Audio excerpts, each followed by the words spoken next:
திருத்துறைப்பூண்டி வேளா ஆட்டோஸ் நண்பர்களுக்கு வணக்கம். நம்மள்ட்ட வந்து பார்த்தீங்கன்னா இன்றைக்கி ராயல் என்ஃபீல்டு புல்லட் அப்படின்னு நம்ம ஒரு சாதாரணமாக சொல்ல முடியாது. இந்த மாடல் பார்த்திங்கன்னா ஒரு அரிய வகையான வண்டின்னு சொல்லலாம். ஏன்னா மொத்த இந்தியாவிலே பார்த்திங்கன்னா ரன்னிங் உள்ள வண்டின்னு பார்த்திங்கன்னா ஒரு அதிகபட்சம் ஒரு 10 வண்டி இருக்கும். மொத்த இந்தியாவுக்கே 10 வண்டி தான் இருக்கும் இந்த மாடலில். இந்த மாடல் பார்த்திங்கன்னா 1956 மாடலு. ஃபஸ்ட்டு ராயல் என்ஃபீல்டில் 350 சிசியில் போட்ட வண்டி இந்த வண்டி தான். இப்போ உள்ள காலகட்டத்தில் உள்ளவங்க யாருமே இந்த வண்டியை யாரும் பார்த்துருக்க வாய்ப்பு கிடையாது. இது வந்து எப்படின்னா நம்ம ஊர்லலாம் கிடையாது. இந்த விண்டேஜ் பைக்குன்னு சொல்லி வாங்கி வச்சுருக்காங்கல்ல, அவங்கள்ட்ட இருக்கும். அதுவும் இந்த வண்டியை வெளில எடுக்க மாட்டாங்க. இது நம்ம ஊருக்கு பார்த்திங்கன்னா நம்ம பகுதியில் பார்த்திங்கன்னா ஒரே ஒரு வண்டி தான் இருக்குது இந்த வண்டி. இப்போ உள்ள புல்லட்லாம் பார்த்திங்கன்னா இந்தியாவில் நிறைய பகுதியில் தயாரிக்கிறாங்க. ஆனால் இந்த வண்டி பார்த்திங்கன்னா இங்கிலாந்தில் தயாரித்து அங்கேருந்து கப்பலில் வந்த வண்டி இது.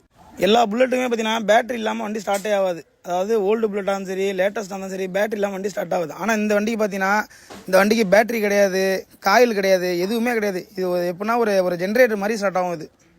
அது மாதிரி ஓல்டு புல்லட்டில் பார்த்திங்கன்னா G2 மாடல்னு சொல்லுவாங்க, G1 மாடல்னு சொல்லுவாங்க. ஆனால் இந்த வண்டி பார்த்திங்கன்னா G1 G2 அதுக்கெல்லாம் முன்னாடி.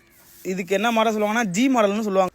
இந்த வண்டி பார்த்திங்கன்னா நம்மள்ட்ட ஒரு 2 கம்ப்ளைண்ட்டுக்காக வந்துச்சு. அதாவது கீர் டைட்டாக இருக்குன்னாங்க, ஃப்ரெண்டு பிரேக் பிடிக்கல. பிரேக்கில் பார்த்திங்கன்னா ஒரு பெரிய இஷ்யூ கிடையாது. இந்த காடி வந்து நவுந்து போயிட்டு அதை லூஸ் பண்ணி படியை வச்சு மாட்டோம்னா கரெக்டாக இருக்கும். ஓகே, வண்டியில் எல்லா கம்ப்ளைண்ட்டும் பார்த்தாச்சு.